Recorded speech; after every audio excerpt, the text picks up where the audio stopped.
हकीकत का पता कुछ नहीं, इल्जाम हजारों हैं, खता कुछ नहीं। कुछ यही अफसाना है दिल्ली के वजीर आला केजरीवाल का।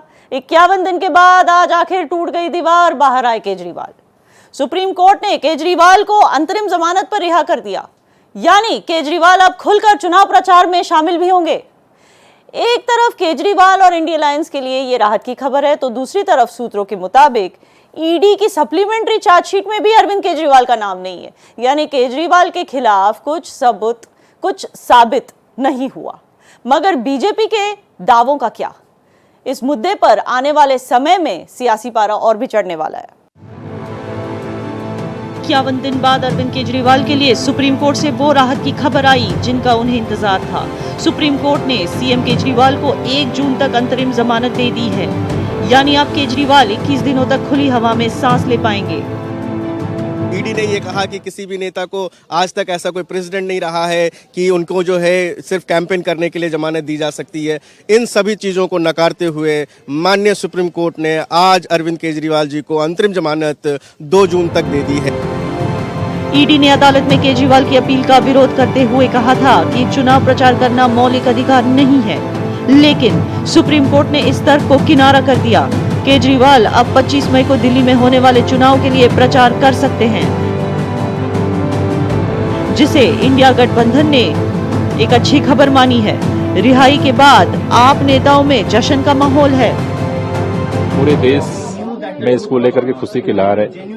दिल्ली के लोगों के दिल में खुशी है, क्योंकि जिस तरह से भारतीय जनता पार्टी की सरकार ने इस देश में तानाशाही का अंधकार युग कायम किया था, लोगों को कोई रोशनी नहीं दिख रही थी। थीम इस चुनाव की एक ही है, लोकतंत्र को बचाने के लिए, संविधान को बचाने के लिए। और मुझे लगता है आज का फैसला ऊपर वाले का भी एक इशारा है कि शायद अब चीजें बदल रही हैं।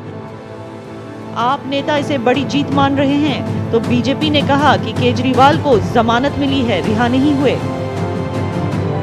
माननीय न्यायालय का निर्णय उसका हम स्वागत करते हैं, और अंतरिम जमानत मिलने का मतलब ये नहीं कि आप अपराध मुक्त हो गए। अपराध अभी भी वही है कि 100 करोड़ रुपए से ज्यादा का घोटाला शराब नीति में किया गया, जिसके किंग पिन सूत्रधार अरविंद केजरीवाल। इस बात में कोई शक नहीं कि अरविंद केजरीवाल आम आदमी पार्टी का सबसे बड़ा चेहरा है और दिल्ली की सियासत में केजरीवाल के असर से कोई इनकार नहीं कर सकता। अब देखना यह है कि 24 के संग्राम में केजरीवाल के आने से इंडी गठबंधन को कितना फायदा होता है। Bureau report, Bharat express. और आज गुफ्तगू में मेरे साथ मुअज़्ज़िज़ गेस्ट जो शामिल होंगे वो हैं अजय सहरावत, प्रवक्ता बीजेपी, सूर्य प्रकाश मैथिल, राजनीतिक विश्लेषक, अतहर जैदी, प्रवक्ता आम आदमी पार्टी, और Sanjay Chadha, advocate, Supreme Court से। अजय सहरावत जी, अतिशी के खिलाफ भड़काना, मॉरल ग्राउंड्स पे रिजाइन करने का दबाव डालना, एनआईए से प्रोब की मांग, साम दाम दंड भेद सब ट्राई कर लिया बीजेपी ने केजरीवाल के खिलाफ, सारे मंसूबे फेल। देखिए, मात्र एक इंटरिम बेल मिली है उनको, जो कि कोर्ट का न्यायिक मामला है। पहली बात तो मैं कोर्ट के मामले पर कोई टिक्का टिप्पणी नहीं करना चाहता। उन्होंने उनको बेल दी है, उन्होंने बेल मांगी थी, लेकिन बेल के इंटरिम ऑर्डर के अंदर 5 रिस्ट्रिक्शंस लगाई गई हैं। ना तो वो सीएम पोस्ट का काम कर सकते हैं, ना वो अपने ऑफिस जा सकते हैं, ना अपने केस के ऊपर बात कर सकते हैं। और कोर्ट ने कहीं भी ये नहीं कहा है कि इनका केस से पीछा छूट गया है। 2 तारीख को दोबारा से जेल ही जाना है, फिर से तिहाड़ ही जाना है। ये सिर्फ एक इंटरिम बेल है। तो मुझे लगता है आम आदमी पार्टी इस इंटरिम बेल को एक पॉलिटिकल माइलेज ना ले, इसको एक मीडिया ट्रायल ना करे कि पता चला कभी इंटरिम बेल भी उनकी कैंसिल हो बैठे। तो मेरा उनसे मानना है कि भैया आपको बेल मिली है, आप बेल तक 20 दिन रहें और उसके बाद तुरंत तिहाड़ जाएं, क्योंकि आप अभी भी शराब घोटाले में एक्यूज्ड हैं, आप पर केस चल रहा है, आप आरोपी हैं। और दिल्ली में शराब घोटाला अगर किसी ने किया है तो अरविंद केजरीवाल ने किया, और वो उसी के सरगना है। चलिए, देखने की बात है कि इंटरिम बेल कैंसिल होती है कि नहीं, क्योंकि सप्लीमेंट्री चार्जशीट में तो उनका नाम है नहीं। तो आगे क्या होता है क्या नहीं, ये हमारे साथ सुप्रीम कोर्ट के एडवोकेट जुड़े हुए हैं, उनसे पूछ लेते हैं। लेकिन उससे पहले अतहर जैदी जी, आपके सदर और दिल्ली वजीर आला केजरीवाल झुके नहीं, रुके नहीं, पहले से कॉन्फिडेंट थे कि उनके खिलाफ कोई सबूत नहीं निकलेगा। आज आखिरकार उन्हें बेल मिली इसी बुनियाद पे कि ईडी के हवाले से जो पेश किए गए सबूत थे, सुप्रीम कोर्ट ने उन्हें खारिज कर दिए। तो कैसा आलम है आम आदमी पार्टी में इस वक्त? उम्मीद की नई लहर महसूस हो रही है? बिल्कुल उम्मीद की लहर है याना। तो देखिए, ऑब्वियस सी बात है कि अरविंद केजरीवाल हमारे पार्टी के राष्ट्रीय अध्यक्ष हैं और दिल्ली के मुख्यमंत्री हैं, लोकप्रिय मुख्यमंत्री हैं। 3 बार दिल्ली की जनता ने अपने बेटे को चुन के भेजा। अब उन्होंने जिम्मेदारी दी है कि एमसीडी भी आप संभालिए, और पंजाब में हमारी सरकार है। पूरे देश में करोड़ों चाहने वाले हैं अरविंद केजरीवाल के। जिस तरह से बीजेपी ने चुनाव से पहले ये हथकंडा अपनाया और उनको प्रचार से कि वो प्रचार ना कर सकें, इस तानाशाह सरकार के खिलाफ आवाज ना उठा सकें, जिस तरह से सुप्रीम कोर्ट ने भी ओरल ऑब्जर्वेशन में ये बात कही कि टाइमिंग को लेके जो वो रहा, तो इन्होंने जो अरेस्ट करने का काम किया, जो इनकी कोशिशें थी कि अरविंद केजरीवाल प्रचार ना कर सकें, उस पे आज हम सुप्रीम कोर्ट का धन्यवाद करते हैं कि उन्होंने एक लेवल प्लेइंग फील्ड जो है वो हमारी पार्टी को दिया और उन्होंने ये कहा कि अरविंद केजरीवाल को 21 दिन के लिए अंतरिम जमानत दी जाती है। अब आप देखिएगा कि इंडिया गठबंधन का एक बहुत बड़ा चेहरा है अरविंद केजरीवाल, और दिल्ली के अंदर, पंजाब के अंदर, गुजरात के अंदर, हरियाणा के अंदर सब जगह हमारे प्रत्याशी लड़ रहे हैं। अरविंद केजरीवाल जी जो बचे हुए फेज हैं उसमें पूरी तरह से प्रचार करेंगे। आम आदमी पार्टी को मजबूती मिलेगी और आने वाले वक्त में आप देखिएगा कि जब 4 जून को नतीजे आएंगे तो आप देखेंगे कि अरविंद केजरीवाल के बाहर आने की वजह से जो ताकत इंडिया गठबंधन को मिली थी उसके रिजल्ट आपको देखने को मिलेंगे। तो अरविंद केजरीवाल, पूरी दिल्ली, पूरा पंजाब, पूरा देश, करोड़ों लोग जो अरविंद केजरीवाल को चाहते हैं वो आज बहुत खुश हैं और धन्यवाद कर रहे हैं सुप्रीम कोर्ट का और ऊपर वाले का। जी जी, सूर्य प्रकाश जी मुस्कुरा रहे हैं, शायद कुछ कहना चाहते हैं, लेकिन उससे पहले मैं संजय चड्ढा जी के पास जाऊंगी।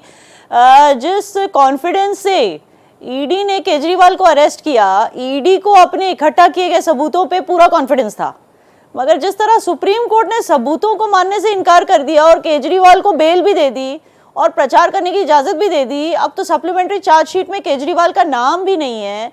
दस्तावेज तो यही बोल रहे हैं, हम नहीं बोलते, लेकिन दस्तावेज तो यही बोल रहे हैं कि केजरीवाल पे जो इल्जाम थे वो बेबुनियाद थे।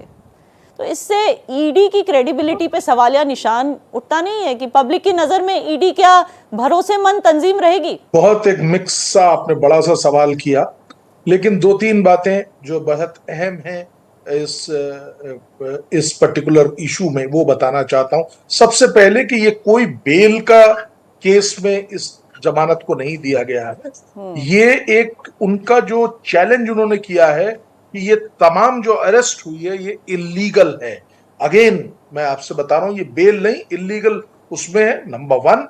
नंबर 2, कोर्ट ने बड़े स्पष्ट शब्दों में कहा कि ये जो एक इवेंट है लोकसभा के चुनाव, ये अपने आप में एक बहुत ही इंपॉर्टेंट इवेंट है, एक्सेप्शनल इवेंट, और एक्सेप्शनल इवेंट 5 साल के बाद आता है, और इसमें एक पॉलिटिकल पार्टी जो कि राष्ट्रीय पॉलिटिकल पार्टी है, उसका जो हेड है उसको आपको उसके लिए भेजना चाहिए। देखिए, टाइमिंग पे भी, जैसा अभी एक प्रवक्ता बोल रहे थे, उन्होंने बिल्कुल जायज फरमाया कि टाइमिंग पे भी सुप्रीम कोर्ट ने कोई नाखुशी दी थी कि 20 दिन बाद अब केस तो 2022 से है, आप 20 दिन आगे या 20 दिन पीछे अरेस्ट कर लेते। इसलिए that is the main reason, that number 1। Number 2, court ने यह भी कहा कि भाई वो कोई हैबिचुअल ऑफेंडर नहीं है, इसके खिलाफ, इस व्यक्ति के खिलाफ और कोई केसेस नहीं है। तीसरी अहम बात जो सबसे अहम है वो ये कि उनको जो ये जो अपॉर्चुनिटी दी गई है या बेल दी गई है, इंटरिम बेल जिसे बार बार हम कह रहे हैं, वो उसका एक सिर्फ और सिर्फ एक रीजन है कि उनको अगले 20-22 दिन पॉलिटिकल प्रचार करने के लिए, अपने कैंडिडेट्स के लिए वो जा सकते हैं। उनको ऑफिस का कोई काम नहीं करना है, और वो रिस्ट्रिक्शन लगा के, और बड़ी जायज है सुप्रीम कोर्ट इन रिस्ट्रिक्शंस को लगाने में। जी जी, सूर्य प्रकाश मैथिल जी के पास मैं आऊंगी जरूर। बहुत सारी चीजों पे आपने इस वक्त खुलासा किया है अब सुप्रीम कोर्ट के डिसीजन को लेकर, लेकिन इस वक्त एक ब्रेक का वक्त हो चला है। एक छोटे से ब्रेक के बाद मिलते हैं, जुड़े रहिए हमारे साथ। बराह रास्त सूर्य प्रकाश मैथिल जी के पास जाएंगे। सूर्य प्रकाश जी, जब तक केजरीवाल जेल में रहे बीजेपी को तानाशाह पार्टी करार देती थी आवाम, आज उनकी बेल से ये तो साबित हो गया ना कि बीजेपी कानून इंतजाम में इंटरफेयर नहीं करती या नहीं कर सकती। तो क्या इस सूरत हाल को पॉजिटिवली देखना चाहिए बीजेपी को, या केजरीवाल के बाहर आने से नई चुनौती खड़ी हो गई? धन्यवाद। पहले तो आपको और पूरे देश को भारत माता की जय, वंदे मातरम। और 4 लाइनें आपने कही थी, उस पे ही 4 लाइनें और हैं। जैसा कि जैदी साहब बड़ी बड़ी बातें कर रहे थे, बड़े कमबख्त हैं ये गुब्बारे, चंद सांसों में फूल जाते हैं, थोड़ी सी ऊंचाई क्या मिली इनको, ये अपनी हैसियत भूल जाते हैं। तो अभी ये बोल रहे थे कि हम राजस्थान और आपका हरियाणा, पंजाब, दिल्ली और पूरे देश में अरविंद केजरीवाल जी अब आएंगे, एक जादू की छड़ी घुमाएंगे और मोदी जी को हराएंगे।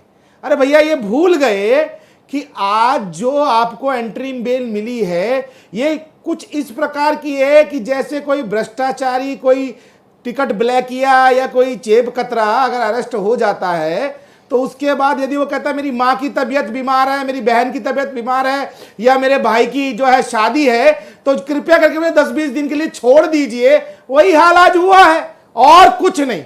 और एक बात मैं याना जी आपको करेक्ट करना चाहता हूं कि आपने 2 बार रिपीट किया कि उनके खिलाफ कोई सबूत नहीं। अगर सबूत नहीं होते तो सुप्रीम कोर्ट के पास इतनी पावर है कि वो इस केस को उसी टाइम खारिज कर देता। केस में दम है, सबूत भी है, लेकिन सिर्फ सुप्रीम कोर्ट की एक सोच है, जो ऑब्जर्वेशन है कि या तो 20 दिन इधर या 20 दिन उधर, इसमें कोई फर्क नहीं पड़ेगा। और मैं सहमत भी हूं, मैं सहमत हूं सुप्रीम कोर्ट के जो वकील साहब बोल रहे थे, क्योंकि देख लेते हैं ना किसमें कितना है दम।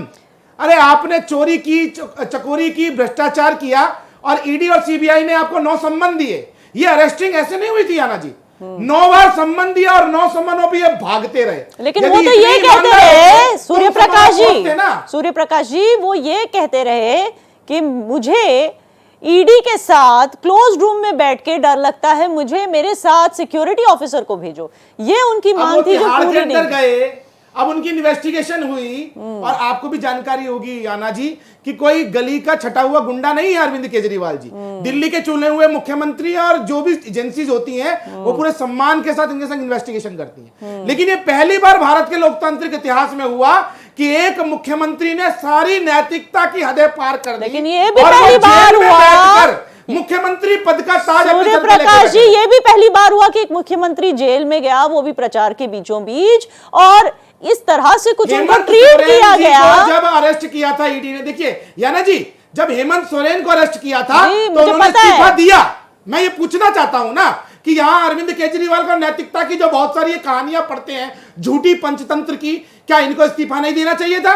और ये आज बाहर आके ऐसा लगे जैसे स्वतंत्रता सेनानी है। जी जी, अरे भाई आप शराब माफिया हो, आपको सीबीआई और ईडी कह रही कि शराब पूरे माफिया हो। विपक्ष को ही इस्तीफा दे देना चाहिए ना आपके हिसाब से। एनीवे, अजय सहरावत जी, मैं आपके पास आऊंगी। बीजेपी इस उम्मीद से दिल्ली इलेक्शन में प्रचार कर रही थी कि केजरीवाल जेल से निकलने वाले नहीं है, मगर अब मौजूदा सूरत हाल में क्या रुख रहेगा बीजेपी का, रणनीति में क्या बदलाव आएगा? भाई आप मुझे बताइए, उन महिलाओं पर क्या बीती होगी जिनके घर के बाहर शराब का ठेका खुल गया था, मंदिर के बाहर शराब का ठेका खुल गया था, गली गली में बच्चे बच्चे को शराब बांटी जा रही थी, बियर की बोतल 1 पे 1 फ्री, विस्की की बोतल 1 पे 1 फ्री। उन महिलाओं से घर पे जाके पूछे ना उनके घर पे क्या हाल था, जिनके घर पे शराब की वजह से मारपीट हो रही थी, बच्चों को पैसे नहीं मिल रहे थे। आपको लगता है वो नहीं, आपको लगता है वो औरतें अरविंद केजरीवाल के लिए वोट करेंगी? और किस बात के लिए आप ग्लोरीफाई करेंगे अरविंद केजरीवाल को? क्या कहेंगे जमीन पे आके, किस केस में छुट के आए हैं, किस केस में बेल लेके आए हैं? भाई साहब, शराब घोटाले के लिए पूरी दिल्ली जानती है शराब बिकी थी, पूरी दिल्ली जानती है बटी थी, पूरी दिल्ली जानती है जगह जगह पर शराब के ठेके खोलने की, जब दिल्ली की जनता मुजाहरे भी कर रही थी इसके खिलाफ। आप रेहाना जी, आप मुझे बात रखने दीजिए पूरी अरविंद रेहाना जी, मुझे आप पूरी बात रखने दीजिए। आप मुझे बताइए, उन्होंने विधानसभा चुनाव लड़ा, उन्होंने एमसीडी चुनाव लड़ा, उन्होंने लोकसभा चुनाव लड़ा अरविंद केजरीवाल ने। बताइए कौन से मैनिफेस्टो में अरविंद केजरीवाल ने कहा कि अगर मैं सरकार में आ गया तो दिल्ली में ठेके खोल दूंगा, 1 पे 1 फ्री बोतल दे दूंगा। जब आपने मैनिफेस्टो में शराब प्रॉमिस नहीं करी, पानी प्रॉमिस किया, पानी तो आपसे पहुंचाया नहीं जाता, साफ हवा आपसे दी नहीं जाती, प्रॉमिस करके शराब पहुंचा दिया अतर ज़ैदी। आपको तो शराब बांटनी थी, शराब बांट रहे हैं। देखिए, जब बीजेपी के नेता जो है ना वो महिलाओं की बात करते हैं तो बड़ा हास्यास्पद लगता है। आज ही ब्रजभूषण सिंह जी पे चार्जेस फ्रेम हुए हैं, शराब की बात कर रहे हैं वो। आप ना हंसी मजाक की बात ना समझिए, और महिलाओं की बात कर रहे हैं। रेवन्ना के साथ स्टेज शेयर कर रही थी पार्टी, महिलाओं की बात संदेश खाली में जो हो रहा है उसकी गवर्नमेंट के साथ जो गठबंधन में वो लोग भी नहीं कर सकते। महिलाओं की शराब की बात कीजिए, रेवन्ना के साथ स्टेज शेयर कर रहे थे। जो रेवन्ना के लिए वोट मांग रहे थे, वो लोग जो है वो बात कर रहे हैं महिलाओं के लिए, वो लोग महिलाओं के लिए बात कर रहे हैं, जो ब्रजभूषण शरण सिंह की पार्टी के लोग हैं, और आज ही उन पर चार्जेस फ्रेम हुए राउस एवेन्यू कोर्ट में, ये भी न्यूज इन्होंने देखी होगी। महिलाओं की शराब की बात कर रहे हैं जैदी जी, हमारा मूल्यांकन बीजेपी का प्रवक्ता नहीं करेगा, हमारा मूल्यांकन दिल्ली की जनता करेगी, और वो 3 बार से करती आ रही है, और एमसीडी में भी लास्ट चुनाव हुआ उसमें करके दिखाया उसने, और दिल्ली की जनता इस बार आपको लोकसभा में भी बताएगी। अतर जैदी जी, आप मेरा मूल सवाल सुनिए और उसका उत्तर दीजिए। शराब के ठेके क्यों, जब प्रॉमिस किया गया था कि पानी देंगे? बस इतना ही जवाब दीजिए। याना जी, पानी का जो वादा हमारा था वो दिल्ली की जनता को मिल रहा है, बिजली का जो हमारा वादा था वो जनता को मिल रहा है। दिल्ली में महिलाओं को, सुनिए मेरी बात तो पूरी हो जाने दीजिए ना, आपने सवाल किया तो मेरा जवाब भी सुन लीजिए। आप बीच में टोकेंगी तो मैं अपनी बात पूरी कैसे करूंगा जी? जो हमारे वादे थे दिल्ली में, हमारे मैनिफेस्टो में, हमने वो वादे पूरे किए। ये गारंटी का वर्ड जो आज बीजेपी लेके घूम रही है ना, ये 2020 में अरविंद केजरीवाल ने अपने मैनिफेस्टो में गारंटी दी थी, जिसको पूरा किया। सुनिए, और शराब के ठेके जितने दिल्ली में हुआ करते थे उतने ही हैं। शेरावत जी यहाँ बैठ के बरगलाए ना झूठ फैलाए, दिल्ली की जनता जानती है। जब दिल्ली के अंदर वोट डलेगा 4 जून को जब नतीजे आएंगे, तो ये सूर्य प्रकाश मैथिल जी जो राजनीतिक विश्लेषक बन के बैठे हैं ना, इनको भी और अजय शेरावत को भी पता लग जाएगा कि दिल्ली की जनता किसको चुनने जा रही है। सोनी मिश्रा भूल गए हो, आम आदमी पार्टी के कार्यकर्ता जिसने यह आरोप लगाया था कि मेरा बलात्कार शरद चौहान ने किया, उसके बाद उसने सुसाइड तक किया। शर्म आनी चाहिए तुम लोगों को। संदीप कुमार भूल गए जो राशन कार्ड के बदले में कैसे आप लोग बात कर रहे हैं, जो रेवन्ना के लिए बात कर रहे हैं, यहाँ बैठकर ज्ञान दे रहे हो। ये दिल्ली में ये चीजें रहने दो तुम लोग। महिलाओं का जितना अपमान आम आदमी पार्टी में हुआ है और कांग्रेस में हुआ है। अभी ताजा उदाहरण है राधिका खेड़ा, किस प्रकार से राधिका खेड़ा ने बोला कि मेरे संग मारपीट हुई, बदतमीजी हुई, रात को 1 बजे मेरा दरवाजा खटखटाया गया। ऐसे तुम गठबंधन के साथी हो, एक अंधा दूसरा लूला, दोनों ही बलात्कारी और महिलाओं का अपमान करने वाली पार्टियां। आप दोनों कृपा करके एक एक करके बात कीजिए। अतर जैदी जी, अपना जवाब पूरा कर दीजिए और मेरा आखिरी सवाल भी ले लीजिए। मैंने अपना जवाब पूरा कर लिया, अब जो है जब तक अतर जैदी जी सुन लीजिए, सुन तो लीजिए। जब तक केजरीवाल जेल में थे, आम आदमी पार्टी को सिंपैथी वोट्स की उम्मीद थी। क्या अब विक्ट्री वोट्स जुड़ने की भी उम्मीद है? चलिए पॉजिटिव सवाल कर लेते हैं। देखिए याना जी, सुनिए, हमने दिल्ली में काम किया है, दिल्ली की जनता ने हमारे मुख्यमंत्री को 3 बार चुना है, ऐतिहासिक मैंडेट दिया है। हम उसके ऊपर वोट मांगते हैं, हम कोई सिंपैथी पे वोट नहीं मांगते। दिल्ली में हमने काम किया है, इनके साथ सांसद 10 साल गायब रहे और 6 सांसदों का टिकट काटना पड़ गया इन लोगों को। ये सबूत है इस बात का कि इनके किसी सांसद ने दिल्ली में काम नहीं किया, और दिल्ली की जनता बताएगी नहीं। कोविड में जिस तरह से इनके सांसद गायब थे, दिल्ली में प्रदूषण होता है, इनके सांसद गायब रहते, दिल्ली की जनता बताएगी। इसीलिए 6 लोगों का टिकट काटना पड़ गया इनको पता चलेगा जब वोट पड़ेंगे और 4 जून को नतीजे आएंगे। जी सूर्य प्रकाश जी, वैसे तो बीजेपी के प्रवक्ता यहाँ बैठे हैं, लेकिन लगता है उनका काम आप ही कर लेंगे। संजय चड्ढा जी, आखिरी सवाल आपसे। संजय चड्ढा जी, क्या लगता है मुस्तकबिल रहेगा केजरीवाल जी का? देखिए, मुस्तकबिल मैं कौन होता हूँ बताने वाला। लीगल प्रोपोजिशन ये है, लीगल प्रोसीजर के हिसाब से पूछ रही हूँ जी।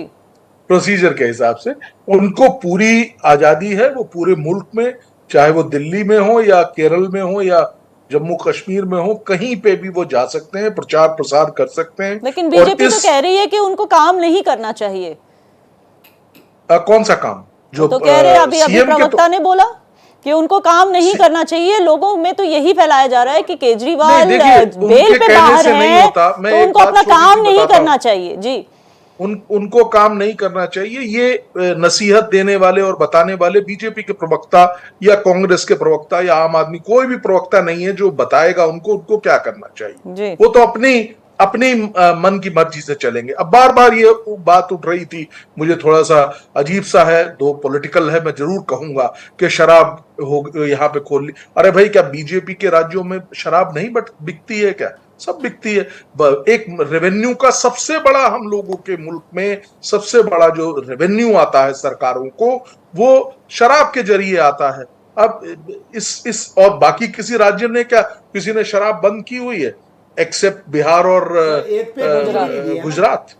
जी बिल्कुल। एक फ्री भी नहीं तो दिया ना। ये एक रेवेन्यू का शराब मॉडल को है encourage और भी तो नहीं किया गया सारी ना। पॉलिटिकल। मैं अतर जैदी जी को भी कहना चाहूंगी, एक सेकंड अतर जैदी जी, रेहाना जी, जी जी बताइए। शराब अजय से सहरावत किसी जी, की परेशानी नहीं, किसी स्टेट में शराब, किसी स्टेट में अगर शराब किसी स्टेट में अगर शराब बिकती है तो उस पर किसी ने आरोप प्रत्यारोप नहीं किया, लेकिन आपने शराब की आड़ में जो घोटाला किया, आप तो फंसे उसके लिए। बिल्कुल, तो वो जो तो एक पे एक फ्री उसमें बांटने भी वाली आप नहीं स्कीम कुछ थी, कह सकते। गली वो गली में दिल्ली वाली सरकार स्कीम, ये आपने दिल्ली को न्यायालय के समक्ष है, न्यायालय जब तक न्यायालय उसको इतने बड़े बड़े नेता जो आप आरोपी उस पे रह verdict चुके हैं, नहीं दे बड़े-बड़े देता। केसों में अभी ये कोर्ट तय करेगा, वो आरोपी है। जी जी बीजेपी के पता नहीं बिल्कुल कितने सही आपने बड़े-बड़े नेता फरमाया। आरोपी रह चुके हैं After all, बड़े-बड़े बाद में। अरे मान रहे हो ना, क्या? कोर्ट बैठ के ईमानदारी से बैठ कार्य के करेगा। क्या मानते हो ना? अब कोर्ट पे आरोप तो नहीं लगाओगे ना, मीठा देखिए, मीठा गपगप और कड़वा कड़वा थू तो नहीं करोगे ना? जी जी। बताओ। कोर्ट की यहाँ पर कोर्ट की ऑब्जर्वेशन। कोर्ट की ऑब्जर्वेशन को यहाँ पर सब एहतराम करते हैं। बहुत बहुत शुक्रिया आप चारों का हमारे साथ जुड़ने के लिए। वक्त हमारे साथ आज इतना ही था। केजरीवाल 21 दिन के लिए जेल से बाहर हैं। अब सबकी निगाहें ईडी के अगले कदम पर है। अगर ईडी सप्लीमेंट्री चार्जशीट में केजरीवाल का नाम नहीं लेती तो साफ है कि सरकार और विपक्ष इस मुद्दे पर आमने सामने होंगे। मगर मैं याना मीर डंके की चोट पर कहती हूं, सियासत के लिए जांच एजेंसियों का गलत इस्तेमाल करना ऐसा नहीं चलेगा।